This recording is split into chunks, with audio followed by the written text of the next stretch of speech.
우리 성경 강독 2강째 22번째 시간입니다. 오늘은 이제 요한계시록 17장 1절에서 8절까지를 보겠는데요. 17장은 아주 이제 어떻게 보면 중요하죠. 제가 이제 예전에 처음에 계시록을 강독을 시작할 때에 계시록 22장까지 내용 중에서 크라이막스가 12장이다 라는 말씀을 드렸죠. 12장은 바로 사단의 정체가 고스란히 담겨있고 아주 명쾌하게 밝혀질 수 있는 부분이 12장, 우리가 흔히 말해서 사단장이다 라고 하는 12장이다 라고 하는 말씀을 드렸죠. 그 다음에 두 번째로 중요한 것이 어딜까 하면 바로 17장과 18장입니다. 물론 19장도 아주 중요하고 이제 20장, 21장도 뭐 천국에 대한 내용이니까 중요하다고 할 수 있지만 다시 말하면 우리가 시대의 종말하기 때문에 이 종말이라고 하는 세상에 어떻게 다가올 것이고 어떻게 진행이 될 것이고 그것은 또한 어떤 의미로 우리가 받아들여야 되는지를 우리가 살펴볼 때에 어떻게 그냥 막연하게 어떤 우리의 어떤 그 의식, 다시 말하면 이론적으로 그냥 외우면 되는 그러한 그 시대, 그러한 어떤 그 세상의 흐름이 아니라 이건 현실이다라고 하는 것을 꼭 인식할 수 있어야 되죠. 그래서 제가 계속해서 이 종말이라고 하는 시간은 현실이다, 우리 역사 위에 있는 시간이다라고 하는 것을 계속 강조를 해드립니다. 우리나라에도 6.25가 지나갔죠. 많은 사람이 희생이 됐다 할지라도 또 우리나라는 이렇게 계속 잘 발전되어 왔던 것처럼 앞으로 우리 시대 앞에 적그리스도의 시대가 3년 반 동안 반드시 한 차례 있어질 것인데, 물론 그 시대를 지금 여기서 설교하고 있는 이 백목사 자체, 다시 말하면 저와 그리고 이 설교를 듣고 있는 성도들이 그 후 3년 반이라고 하는 시간을 지내가는 사람이 과연 얼마나 될지는 잘 모르겠지만, 또 저 자신도 그 후 3년 반을 지내갈지 어쩔지는 잘 모르겠지만 저는 지내가지 않겠나라는 그런 생각을 해보면서 이제 성경을 보고 있기는 하거든요. 다시 말하면 이제 계시록 17장과 18장은 상당히 중요한, 계시록 12장 다음으로 중요한 그런 부분이죠. 다시 말하면 세상에 뭐 이제 좋은 날도 있지만 우리가 준비해야 될 것은 뭐냐면, 악한 날에 우리가 어떻게 내가 무장을 해야만 그 악한 날을 내가 이겨낼 수 있고 헤쳐나갈 수 있을까라고 하는 비밀이 담겨 있기 때문에 그렇죠. 그래서 미리 안다라고 하는 것은 굉장히 중요하기도 하거니와 우리에게 힘을 더할 수 있는 그런 내용입니다. 그래서 계시록 17장은 이제 그 짐승에 대한 장인데, 여기서 이제 제가 이렇게 말씀을 드렸습니다. 17장에는 네 출연자가 나옵니다. 짐승과 음녀, 그리고 10뿔이 나오고요. 그리고 어린 양이 나옵니다. 그런데 이제 앞부분에서는 짐승과 음녀만 나오고 뒷부분에서 10뿔과 어린 양도 같이 나오는데, 뭐 자세한 것은 10뿔과 어린 양에 대한 내용들은 뭐 많이 나오지는 않습니다만은 이러한 내용 중에서 이제 18절까지, 오늘 17장은 18절까지 이 내용인데 6절까지는 음녀에 대한 그 내용, 다시 말하면 세상의 타락한 기독교, 타락한 종교. 우리가 지난 시간 16장에서 여섯째 대접, 일곱째 대접을 보았는데, 여섯째 대접이 쏟아질 때 세 마리의 그 더러운 개구리 영이 짐승, 그 다음에 적그리스도, 짐승과 그러니까 사단이죠. 사단, 그 다음에 적그리스도, 그 다음에 세 번이 이제 거짓 선지자의 입에 각기 들어간다라고 이렇게 말씀을 드렸는데, 그 중에서 세 번째 거짓 선지자, 다시 말하면 거짓 목사가 있다라고 하는 것이죠. 마지막 대환란, 후 3년 반이라고 하는 대환란을 주장하는 세 주인공이 있는데, 세 명이라고 하면 안 되죠. 세 주인공이 있는데 그 중에 하나가 거짓 목사들이더라라고 하는 것입니다. 그래서 굉장히 이 종교적인 유혹이 엄청나게 많을 것이다. 그래서 정치적으로 죽임을 당한 사람들도 많이 있지만 전쟁 동안에 거기에 이만만이라고 하는 19장에 보면 이제 이만만이라고 하는 9장에 19장이 아니라 9장에 이만만이더라라고 하는 2억 명의 어떤 군인의 그 피해 숫자를 이야기하기도 했지만 앞으로 이 정치적인 그러한 2억의 군사보다 군인들의 그 피해보다도 앞으로 이제 3년 반 동안에 어마어마하게 많은, 다시 말하면 이게 나팔 대접 때 나팔 재앙 때 보면 뭐라고 그랬어요? 3분의 1이 죽는다. 뭐 첫째 나팔을 보니까 뭐 땅에 쏟아져 가지고 3분의 1이 죽고 뭐 공중에다 쏟으니까 뭐 3분의 1이 죽고 막 그러잖아요. 그 3분의 1이 죽을 정도로 어마어마하게 대환란. 그 중심에 누가 있느냐면 바로 거짓 선지자들이 있다. 거짓 목사들이 있다라고 하는 내용들을 많이 말씀을 드렸죠. 자, 바로 이럴 때 이때 그러니까 이 계시록을 공부할 때 음녀하고 거짓 선지자하고 잘 구분을 해야 됩니다. 음녀도 타락된 종교계죠. 거짓 선지자도 타락된 종교계입니다. 그러면 누가 음녀고 누가 거짓 선지자냐 이거죠. 음녀는 쉽게 말하면 수뇌부들입니다. 온 세상을 한꺼번에 쭉 이끌어갈 수 있는 수뇌부들이에요. 지도급에 있는 사람들이고 어떻게 보면 그 지도급에 있는 사람들이 한번 이렇게 쭉 끌어가는데 거기에 좀 그 시체말로 하면 빌붙어서 가는 종교인들이 무지 많습니다. 그래서 종교인들은 음녀가 다시 말해 수뇌부가 이제 좀 시체말로 하면 박살이 나면 음녀가 박살이 이제 짐승에게 오늘 17장에 보면 이제 하루 만에 죽임을 당하는 그런 내용들이 17장에서 18장 넘어가기까지 그런 내용들이 나오는데 음녀가 이렇게 박살이 나면 나머지 그 밑으로 쭉 따라갔던 이 음녀의 부류에 속해 있는 종교가들이 전부 어디로 가버리냐면 짐승 쪽으로 갖다 붙습니다. 음녀가 죽으니까 짐승 쪽으로 갖다 붙어버려. 이 말이 어떻게 좀 여러분들이 이해할 수 있기를 바랐느냐면 사도 바울을 따라다녔던 데마라고 하는 사람이 있습니다. 요즘 우리말로 쉽게 말하면 이제 부교역자가 데마인데 사도 바울이 로마 옥중에 이제 마지막 두 번째로 옥에 갇혀가지고 다시는 이제 석방될 기미가 안 보이니까 이 데마가 뭐라고 그랬어요? 사도 바울이 데마에 대해서 기록하기를 뭐라고 그랬느냐면 데마는 세상을 사랑해서 데살로니가로 갔다라고 하는 이런 말을 기록하고 있습니다. 그러면 데마가 세상을 사랑했다, 데살로니가로 갔다라고 하는 그 말의 의미를 우리가 정확히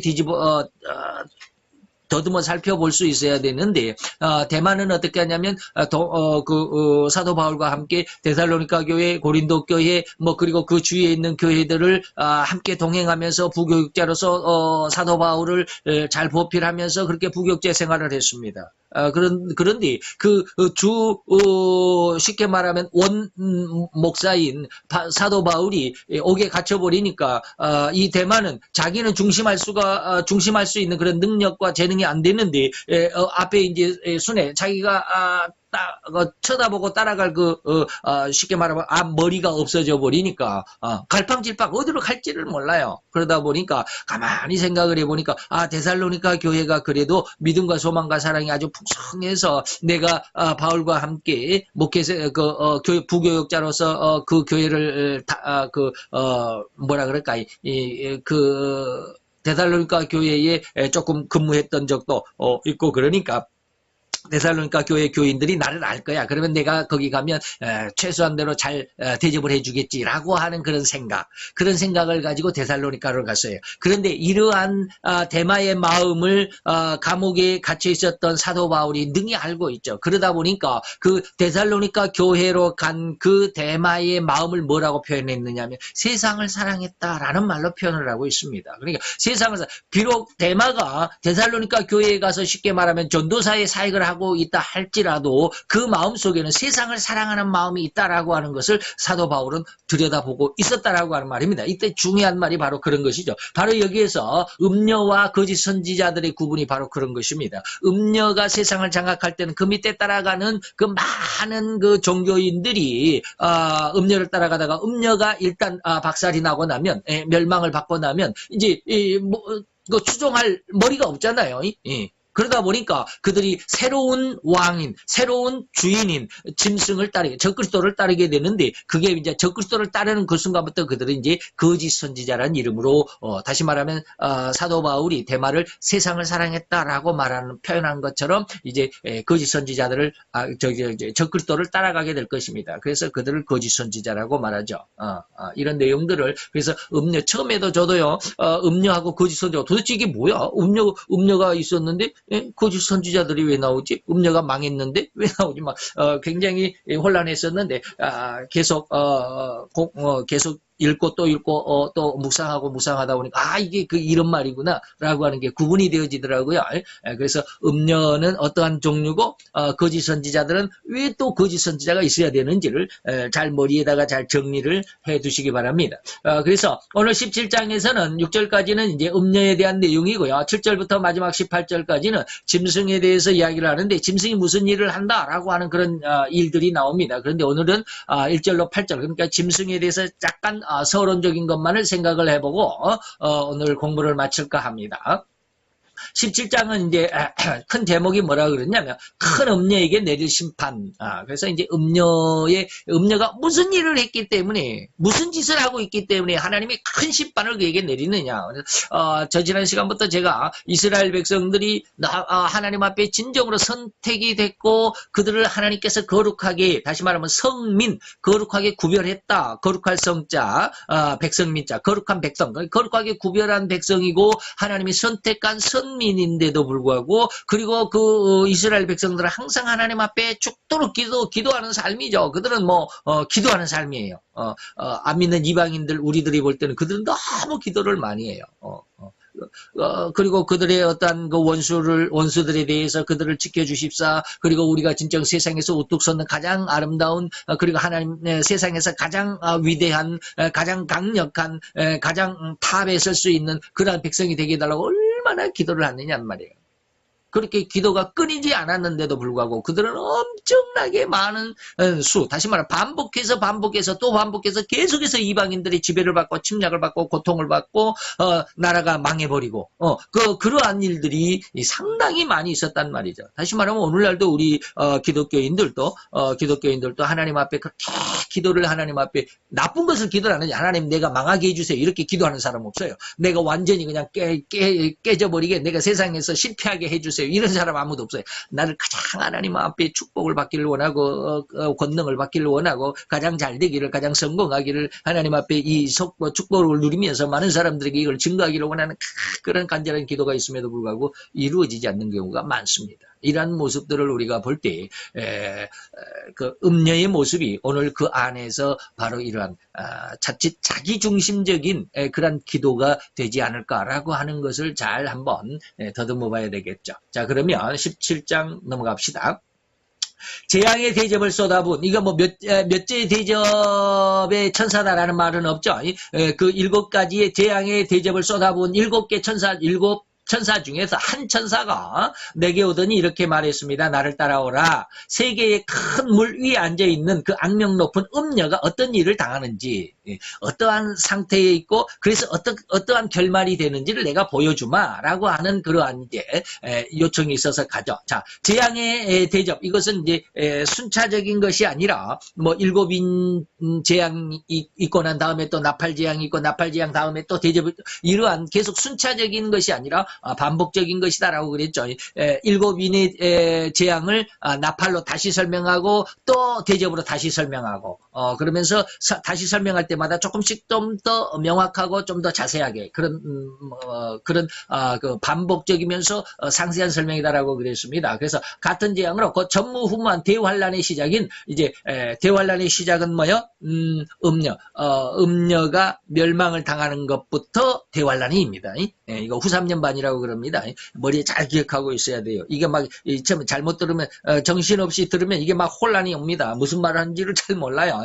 그런데 대환란의 시작이 어디에요? 음녀의 멸망입니다. 음녀의 멸망이란 말은 짐승의 등극입니다. 짐승의 등극. 짐승은 뭐예요? 적그리스도라고 그랬습니다. 음녀는 뭐라고요? 타락한 기독교계라고 그랬습니다. 그래서 음녀의 패망, 7재앙의 대접, 다시 말하면 6번째 재앙부터 이제 자세하게 말씀을 해오는 재앙을 더 상세하게 설명을 했다라고 우리가 지난 시간에 배웠던 것처럼 그 재앙의 대접 중에서 음녀가 어떻게 패망하는지, 앞으로 이 기독교계가 어떻게 나아갈지를 우리가 미리 공부해 보는 것이죠. 그래서 오늘날 우리에게도 이거 작게 생각하면 오늘날 우리나라 대한민국에도 우리 기독교계에 쉽게 말하면 뭐라 그럴까, 이 앞날, 이 미래가 밝은지 불투명한지 어두움인지 이것을 조금 가늠해 볼 수 있는, 이걸 적용시켜 볼 수 있는 그러한 글이기도 합니다. 전 세계적인 내용이기도 하지만 이게 짧게는 내 개인적에, 작게는 내 개인적에게도 이러한 일들이 있을 수가 있다라고 하는 것입니다. 어떻게 하면 음녀의 모습과 같은 그런 삶을, 그런 신앙을, 그런 믿음을 견지하고 쭉 살아가다 보면 음녀가 당하는 이 지금 말씀한 17장과 18장 내용 안에서 음녀가 당한 그 모든 어려운 일들, 어려운 재앙들이 내게도 닥칠 수 있다라고 하는 것이죠. 그러다 보니까 이것을 적용할 수 있는 부분들이 굉장히 넓습니다. 성경은 하나를 딱 이야기하면 그것이 온 모든 것에 다 적용이 되기 때문에 그렇죠. 그 다음에 큰 물 위에 앉아있는 음녀다. 그런데 큰 물이라고 하는 것은 뭐냐면, 여러 학자들이 많은 말을 합니다만은, 그 지중해 삼면이 바다인, 지중해의, 그 이탈리아가 삼면이 바다이기 때문에 물이 앉아있다. 그렇게 이야기해서, 이탈리아다라고 이렇게 말하는 부분도 있는데, 그거 말고요. 자, 물의 의미는 음녀의 권세, 능력의 범위를 말합니다. 딱 깔고 앉았다. 내가 지배하고 있다라고 하는 것입니다. 지배하고 있다라고 하는 거예요. 그러니까 음녀가 지금 지배하고 있는 범위가 어느 정도냐 이 말입니다. 유럽이냐, 아시아냐, 아프리카냐, 아니면 전 세계적이냐라고 하는 것입니다. 그런데 이것이 전 세계적이다라고 하는 것을 우리가 알 수 있었죠. 온 세상이다라고 하는 것. 다시 말하면 음녀가 깔고 앉아 있는 그 물은 이제 다음 절에 나오겠지만 나라와 족속과 백성과 방언, 이런 것들. 내 숫자는 전 세계다라고 하는 말씀을 계속 누차의 말씀을 반복해서 드렸습니다. 그래서 이 음녀는 뭡니까? 타락한 종교계를 의미하죠. 그래서 짐승보다 먼저 음녀가 언급이 된다라고 하는 것은 뭐냐면 음녀의 시대가 먼저 온다라고 하는 거예요. 음녀의 시대가 오고 음녀가 세상을 한번 장악을 하고 그리고 그 장악한 음녀의 권세가 멸망을 받습니다. 누구에 의해서? 짐승에 의해서 음녀가 멸망을 받고 짐승이 또 한 세상을 이제 얻었다가 세상을 얻은 짐승이 또 멸망을 받고 예수님이 재림하심으로 인해서 그들을 멸절시킨다라고 하는 그런 내용이죠. 그래서 음녀가 나오는 것은 이게 7년 대환란 중에서 전 3년 반이다. 음녀의 시대는 전 3년 반이고 짐승의 시대는 후 3년 반이고 그렇습니다. 그래서 2절에 세상의 왕들이 이 여자와 더불어 음란한 짓을 하였고 땅 위에 사는 사람들이 이 여자가 주는 은맹의 포도주에 취해 있었다라고 말하죠. 세상의 왕들, 다시 말하면 모든 세상이 여자와 더불어 음란한 짓을 했다. 여자와 더불어. 이 여자는 누구야? 음녀죠. 다시 말하면 타락한 종교계입니다. 이 종교계에 무릎을 꿇지 않으면 옛날에는 이제 요즘에는 우리가 좀 이해가 잘 안 될지 모르지만 옛날에는요 교황이 왕을 어떻게 했어요? 안수를 해가지고 왕을 세웠죠. 그만큼 교황권이 강력했습니다. 그러니까 교황이 인정하지 않으면 왕이 될 수가 없었습니다. 그런데 이제 왕들이 그 군사력을 가지고 있으니까 그 교황에게 자꾸 간섭을 받고 교황이 이렇게 해라 하지 마라 결혼하는 것도 교황의 허락을 받아야 되죠. 이 종교법에 의해서 왕들이 결혼도 하고 못 하고 막 그러죠. 누구는 결혼 대상자가 되고 안 되고 막 이러다 보니까 왕들이 너무 귀찮잖아요. 자꾸 간섭을 받으니까. 그래서 이제 독립을 해 가지고 교황권을 완전히 묵살시키는 것이 이제 또 동구권, 다시 말하면 그리스 정교회 쪽으로 넘어가면서 이제 그렇게 됐는데 어쨌든지 옛날 그 상태의 모습으로 보면 교황이 황제를 임명을 했던 그런 모습들이죠. 그러니까 세상의 왕들이 절대로 이 황제권, 그 교황권 앞에, 여기서 지금 제가 교황이라고 해서 여기서 음녀를 꼭 교황이라고 말하는 건 아닙니다.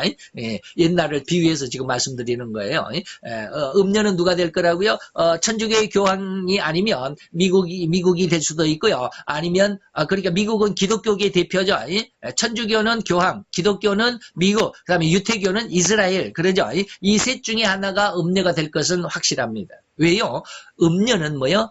사람은 사람인데 지조를 지키지 못했죠. 사람은 사람인데 지조를 지키지 못했어요. 하나님께서 다시 말하면 음녀라고 하는 것은 지조를 지키지 못했다. 또 다른 말로 하면 신랑이 있다라는 말이에요. 그 신랑이 여호와 하나님이십니다. 그러니까 하나님을 믿는 종교 이 말입니다. 하나님을 믿는 종교는 세 가지. 하나님을 믿는 종교가 세 가지죠. 천주교, 기독교, 유태교 세 가지입니다. 그렇기 때문에 이들이 믿음이 잘못되어 간다, 세상적이 되었다, 정욕적이 되었다라고 말할 때 타락한 종교, 그래서 이제 음녀라고 이렇게 이야기를 하는데요. 지금 제가 여자를 말하면서 교황권을 이렇게 교황을 이야기하는 것은 옛날 로마 시대의 황제권이 바로 그렇게 했다, 교황권과 황제가 바로 그런 사이에 있었다라고 하는 것을 지금 예로 드리는 것입니다. 그래서 지금 제가 이렇게 음녀를 교황이라고 말하는 것은 아니에요. 요즘 우리 기독교계 목사들 중에서도 교황을 음녀 적그리스도로 칭하는 사람들이 많아요. 적그리스도하고 음녀하고 다릅니다. 절대로 달라요. 적그리스도하고 음녀하고 구분할 수 있어야 돼요. 그런데 목사님들이 성경을 깊이 공부하지 않다 보니까 교황을 그냥 우리가 이단이라고 하는 안식교에서는 적그리스도를 교황이라고 완전히 못을 박아버리죠. 그러는데, 그것을 받아들여서 그런지 어쩐지 모르지만 요즘에도, 우리 기독교 안에, 목사님들도, 이 교황을 적그리스도라고 하는데 적그리스도는 아니에요. 적그리스도는 짐승으로 러시아입니다. 정치적인 왕을 적그리스도라고 그럽니다. 그래서 이걸 구분할 수 있어야 돼요. 다시 말하면 음녀는 교황이 음녀의 측에 들어있기는 합니다. 그러나 적그리스도는 아니고.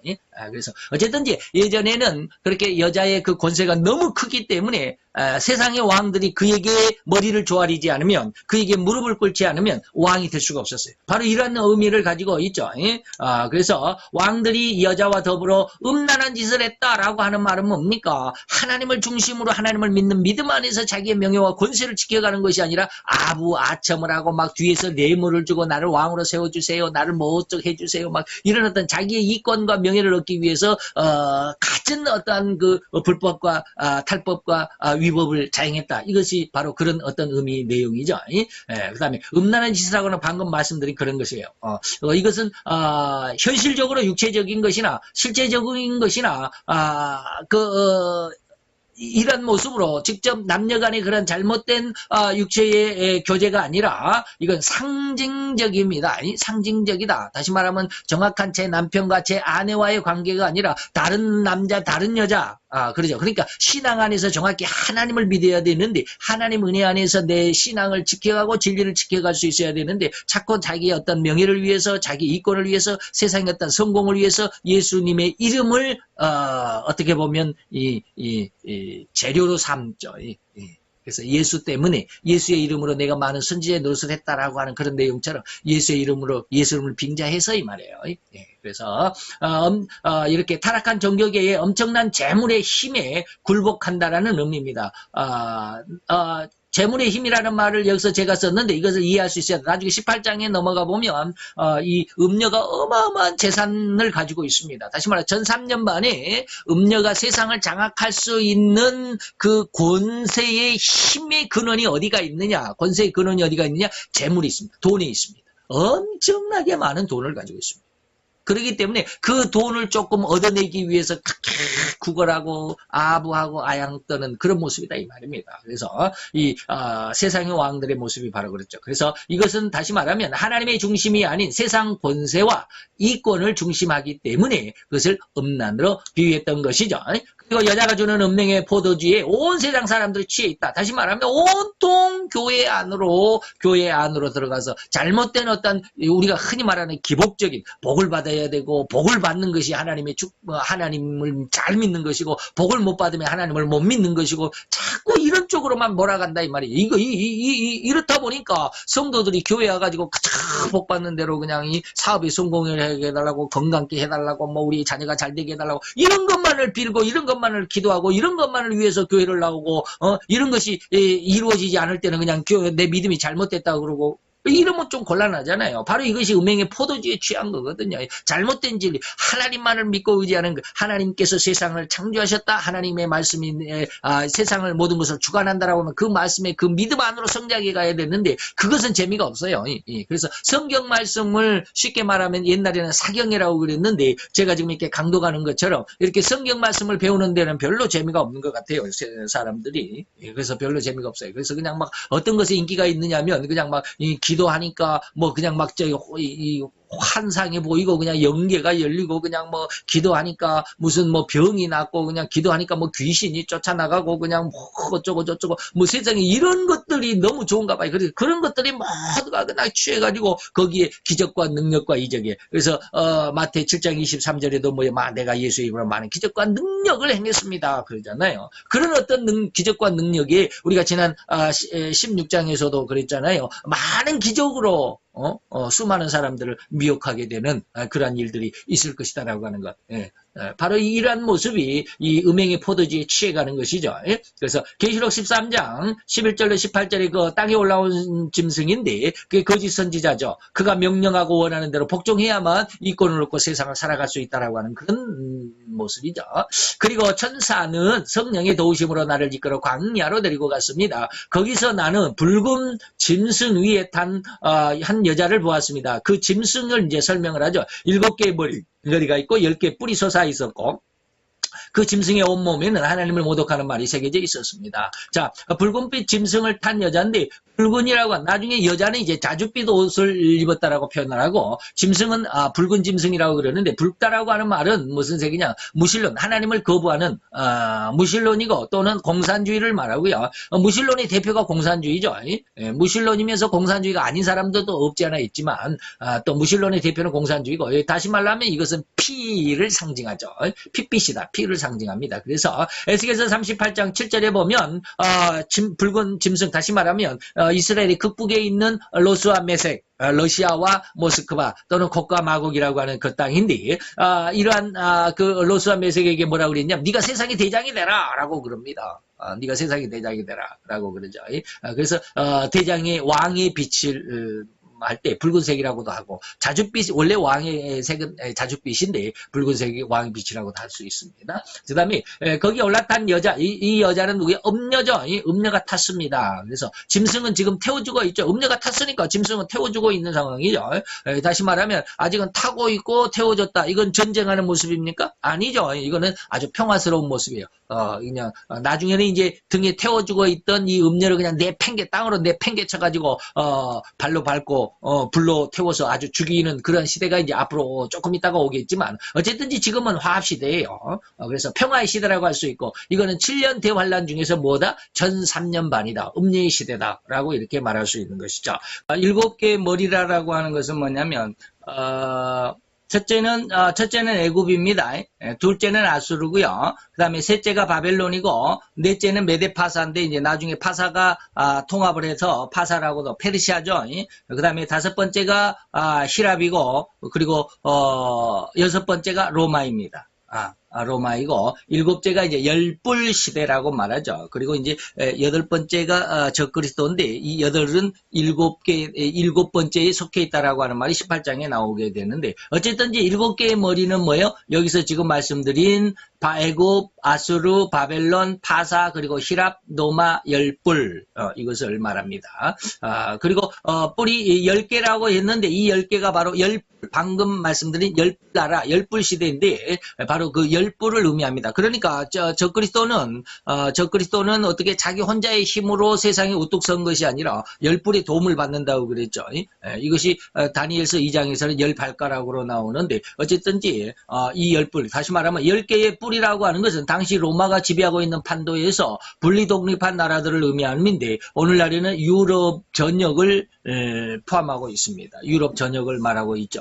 그리고 이들이 한때 잠시나마 세상의 주인이 될 것입니다. 적그리스도가 출현하기 바로 전에 세상에 우뚝 서는 최고 강대국으로 이 열뿔이 우뚝 서 있다가 이들이 이 러시아, 다시 말하면 짐승에게 힘을 실어줌으로 인해서 짐승이 이스라엘에 침공하여 들어가서 세상에 우뚝 서게 되는 8번째 왕 이 될 것이다라고 하는 것입니다. 그래서 이들은 이 짐승에게는 하나님을 모독하는 말, 다시 말하면 절대 이것은 하나님을 모독하고 거역하고 방해하고 반대하는 것은 뭐예요? 사단의 특성이죠. 그래서 이것은 하나님을 철저하고 절대적으로 대적하는 성품을 의미할 때 그 특성, 다시 말하면 그 짐승의 몸에 하나님을 모독하는 참남된 말이 있다라고 하는 것은 그 짐승의 어떤 특성을 말합니다. 절대로 하나님을 안 믿습니다. 러시아가 지금 러시아 정교회가 있어가지고 잘 믿는 것 같지만 뭐 자세하게 말씀드릴 수는 없지만 자우지간 잘 믿고 있다 할지라도 그것이 아까 말씀드렸던 잘못된 믿음이 일 수 있는 가능성이 너무 많다. 그런 내용들입니다. 자, 4절. 그 여자는 자줏빛과, 이제, 짐승은 붉은빛이라고 그랬는데, 여자는 자줏빛이죠. 자주색과 붉은 색깔의 옷을 입었으며, 검은 보석과 진주로 화려하게 치장하였습니다. 손에는 가증한 물건과 음행이 가득 담긴 금잔이 들려 있었습니다라고 했는데, 이 여자는 음녀이죠. 그래서 하나님을 신랑으로 모셔야 되는, 그러한 신앙, 아니면 성도, 그리고 성도는 또 신부가 돼야 되는데 이 하나님 신랑 대신에 다른 것을 좋아하더라. 다른 것을 가지고 세상을 살아가려고 하더라.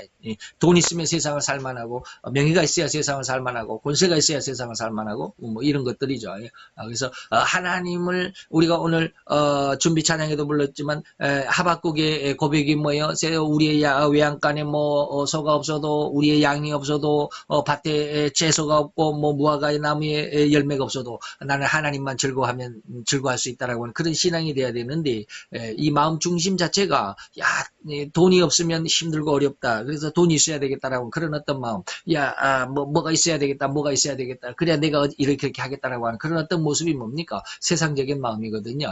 이게 그런 것들이 없어야 되는데 이런 것이 인간적으로서는 절대로 없어지지 않는다라고 하는 것을 오전에 잠깐 말씀드린 적이 있는데 어쨌든지 여자의 음녀의 모습이 그렇다라고 하는 것입니다. 그 다음에 자주색과 붉은색은 뭐예요? 왕의 색깔이죠.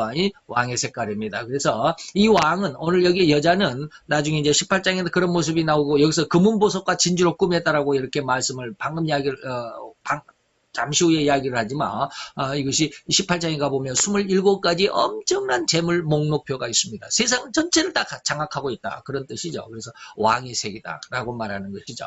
금은보석 음녀의 재력이죠. 재물의 힘. 그래서 그 엄청난 부의 힘을 가지고 세상을 쥐락펴락하는 세상 왕을 자기 멋대로 하는 이런 모습이 금과 은과 진주로 꾸몄다라고 하는 것입니다. 그래서 음녀가 손에는 뭐였냐면 가증한 물건이 담겨 있다, 음행한 물건이 담겨 있다라고 하는 것인데 손에는 금잔이 들려 있는데 가증한 물건과 음행이다라고 하는 것은 뭡니까? 하나님의 적법에서 떠나 있다. 방금 말씀드렸던 하나님을 믿기는 믿지만 그래도 돈이 있어야 되겠다. 부자가 돼야 되겠다. 성공을 해야 되겠다. 그래서 이게 재물을 얻어서 하나님 앞에 11조도 많이 해야 되고 뭣도 많이 해야 되고 성교도 해야 되고 하다 보니까 돈이 최고가 돼버리잖아요.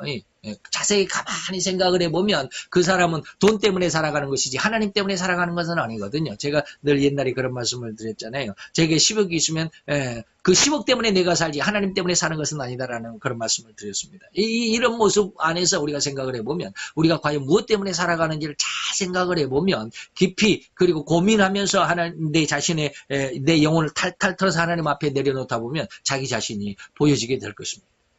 그래서 가증하다라는 것은 하나님의 적법에서 완벽하게 다른 내용들 그리고 음행이다라고 하는 것은 자기 남편이 아닌 다른 남자, 다른 여자 이런 것처럼 하나님의 중심에서 떠나서 명예를 중심으로 하고 권세를 중심으로 하고 그래서 내가 성공을 중심으로 하고 내 어떤 외형적인 어떤 웅장하고 휘황찬란한 것들 그런 것으로 가지고 자기를 성공했다라고 포장을 하는 오늘날도 역시 그런 것들을 다 선호하고 있잖아요. 교회가 큰 교회면, 저 교회 목회자는 성공했다. 그래가지고 그냥 막, 매스컴에서 쫓아와가지고 어떻게 성공했습니까? 어떻게, 교회를 이끌었습니까? 막 이런 것들 물어보잖아요. 이런 거. 그러다 보니까 그런 것이 하나님의 축복의 어떤 중심이 되고 축복의 진리가 되어버린 것 같아요. 그러면 안 돼. 이것이 바로 음행이죠. 음행의 모습이다라고 하는 것을 여러분들이 잘 한번 생각을 해보고, 그것이 담긴 금잔을 들고 있었다. 5절입니다. 그 여인이 이마에는 온 세계의 음료와 가증한 물건의 어미 곧 큰 바벨론이라고 하는 알 수 없는 수수께끼 같은 이름이 새겨져 있었습니다. 그래서 바벨론은 뭐요? 혼잡됐다라고 하는 것이죠. 그러니까 하나님을 중심으로 해서 살아가는 정숙한 처녀가 돼야 되는데 이 정숙한 처녀가 되지 못하고 하나님을 믿으면서도 돈이 있어야 되겠고 그래서 돈의 힘을 가지고 모든 세상 이것저것들을 다 쥐락펴락하고 내 말대로 안 하면 너 이거 안 줘? 너 쫓아내버려? 너 죽여? 뭐 이런 아주 그냥 세상을 완전히 쥐락펴락하는 것이 뭐요? 이것이 바로 혼잡됐어요. 혼잡돼. 여러 가지가 많이 들어와 있어요. 이런 것들이죠. 그래서 오로지 인간적이고 세상적인 어떤 성공을 지향하고 이를 장악함으로 온 인류를 선하게 지락벼락하고자 하는 야망을 상징했을 때 이 음녀를 뭐라고 그랬다? 바벨론이라고 그랬다. 내가 보니 그 여자는 자기가 죽인 예수의 증인들의 흘린 피를 마시었고 그 피에 취해 있었다. 참 기가 막히죠. 그 여자를 보는 순간 나는 등골이 오싹했습니다. 라고 하는 것이죠. 음녀가 예수의 증인들을 죽였다라고 그런 거예요. 음녀는 곧 유실론 안에 들어있던 거짓 선지자들이죠. 거짓 선지자들도 그 안에 많이 있습니다. 그 모두가 다 자기의 욕심대로 곧 인간의 욕망 그대로 아까 제가 사도 바울이 그 부교역자였던 데마에 대해서 말씀을 드렸던 것을 잘 기억을 해보시면 우리 인간이 어떤 것이 육신적이고 어떤 것이 신앙적인 것을 좀 이해할 수 있는 하나의 아주 작은 실마리가 될 수 있을 줄로 믿습니다. 그래서 인간의 욕망 그대로 자기의 이것만을 챙기는 일에 동참할 것이니 이는 사단이 예수님을 유혹한 그 만국의 모든 권세와 영광이며 이를 통해 거의 대부분의 음녀에 속해 있던 선지자들이 짐승에게 굴복하게 될 것이다. 이것이 바로 이제 예수의 증인들의 피해, 이게 교회가 나중에 이제 요한복음 16장에 가보면 교회에서 쫓아내면서 이것이 우리가 하나님을 잘 섬기고 있다라고 하는 그런 어떤 자화자찬 속에 들어있는 그런 모습도 예수님이 말씀하셨죠. 그다음에 등골이 왜 이렇게 사도 바울은 이 모습을 보고 아주 놀랐을까? 모든 사람들을 유혹하는 강력한 위장을 보았기 교회가 저럴 수 있을까? 교회가 겉으로 드러나기는 정말로 하나님의 영광과 축복과 그리고 하나님 앞에서 이렇게 성공적인 어떤 목회 그런 어떤 교계의 어떤 큰 등치로 이렇게 성장했다 할지라도 그 이면 뒷면, 그 내면, 그 마음속에 숨겨둔 그 모든 것들을 보니까 기가 막히더라 이 말입니다. 그래서 에스겔서 같은 데 봐보면 그런 것들이 많아요.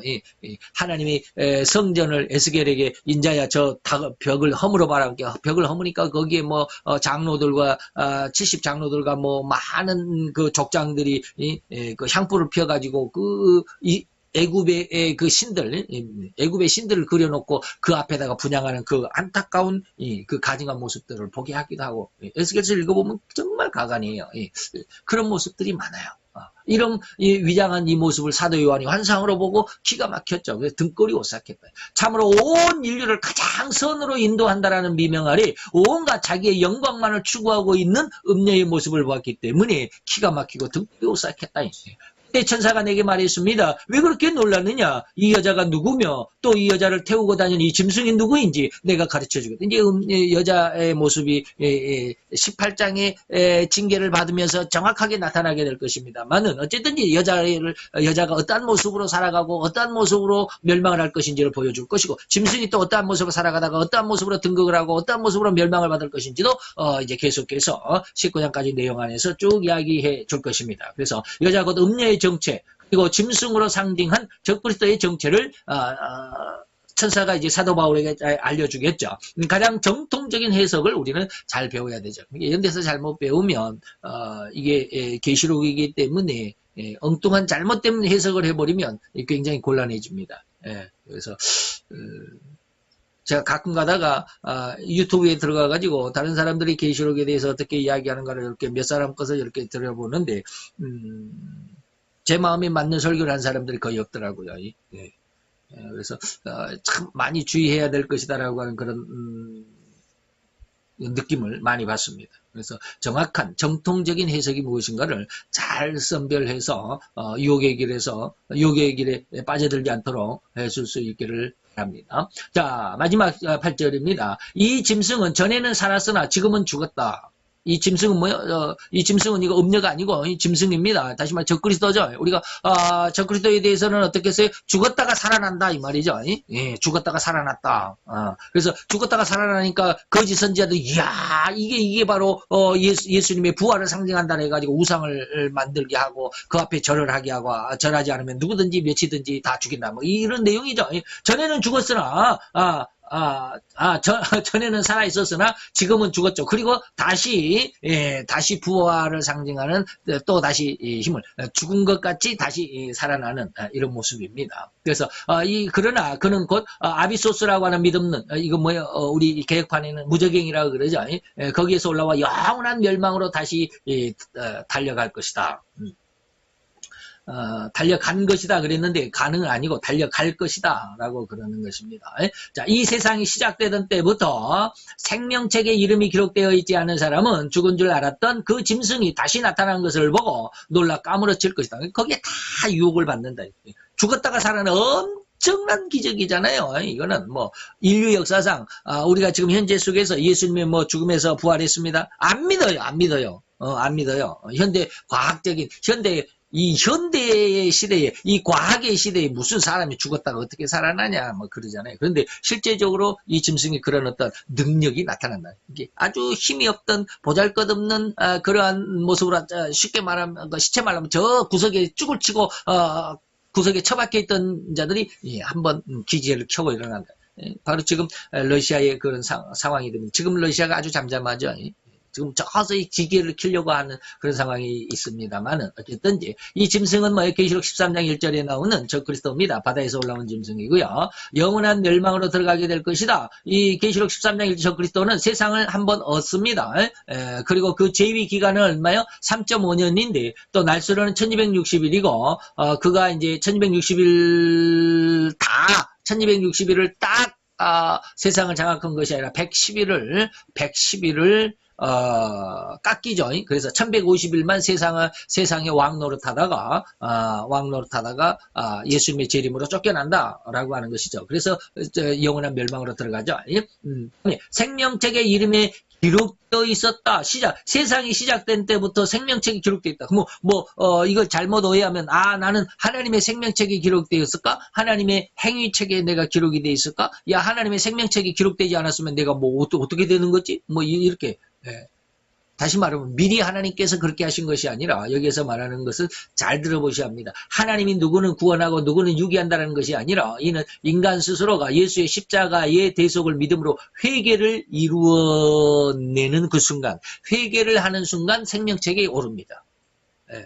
미리 하나님께서 딱 생명책에 백학령 이렇게 딱 올려놓고 너는 몇 년도 몇 월 며칠 날 회개해라 이렇게 써놓은 것이 아니라 회개를 하면 하나님께서 생명책으로 옮깁니다. 그러나 회개하지 않으면 영원히 행위록 속에 기록이 되어 있겠죠. 그들을 다시 회개하는 순간 생명책으로 옮기게 되는 것이죠. 그다음에 다시 나타났다라고 하는 것, 아까 짐승이 오직 이 세상의 왕이 될 만한 능력과 힘을 다시 얻었다. 지금은 잠시 저 구석에 처박혀 있는 것처럼 세상의 중심에서 멀어져 있는 것 같지만 다시 완전히 세상을 장악하게 되는 엄청난 힘을 얻게 될 것이다. 러시아가 어떻게 세상을 장악하겠느냐. 지난번에 한번 제가 그 시나리오를 한번 말씀을 드린 적이 있습니다.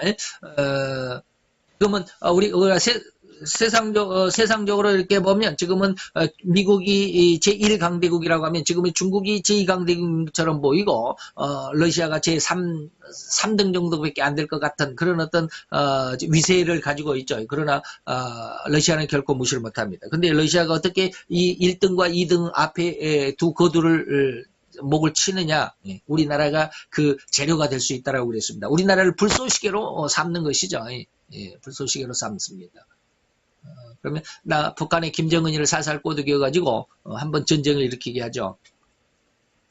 그러면 이제 미국이 우리나라를 도와서 하는데, 이게 우리나라를 돕는다라고 하는 이유가 아니라 미국의 자신을 방어하기 위해서 우리나라를 돕습니다. 다시 말하면 지금 김정은이가 핵을 만들어 놓고 우리 한국에다가 자꾸 이 문재인 정부야 대한민국아 너 꼼짝 마라 이렇게 말하는 거 아니잖아요. 전부 미국을 향해서 그러잖아요. 미국 트럼프 너 조심해 조심해. 내 책상 위에 버튼이 있어. 이번에 김정은이가 그랬잖아요. 예. 자, 이런 모습에서 볼 때 미국이 한국의 전쟁에 개입을 하는 것은 한국을 도와주기 위해서 개입을 하는 것이 아니라 미국의 비위에 맞지 않는 거죠. 북한의 김정은이가. 그래서 미국이 개입을 하게 되고, 그러다가 보면 북한의 큰 주먹인 중국이 개입을 안 할 수가 없습니다. 그러니까 중국이 개입을 하게 되죠. 그러면 이게 한국과 북한의 전쟁이 아니라 미국과 중국의 전쟁이 되어버립니다. 미국과 중국이 서로 그냥 치고받고 난리법석을 부리면 완전히 둘 다 그러기가 돼버리죠. 예, 그러기가 돼버려요. 완전히 힘이 절반 이하로 뚝 떨어져 버릴 겁니다. 그러면 러시아는 어떻게? 가만히 앉아서 세상을 장악해버립니다. 예. 제가 그런 말씀을 드렸죠. 근데 우리나라가 지금 굉장히 위험한 상황에 있는 것을 여러분들이 좀 이해를 하실 수 있는 분들이 있겠는데, 지금 문재인 정부가 김정은이하고 좀 굉장히 가깝죠. 예. 그러다 보면 우리나라는 이전에는 우리 한국을 절대로 제외하지 않고 한국을 중심으로 해서 북한 문제를 해결하겠다라고 미국이 그랬지만, 내심은 어떻게 해요? 문재인 정부를 쉽게 말하면 한국을 옆으로 제껴놓을 수 있습니다. 단독적으로 북한과 싸울 수 있습니다.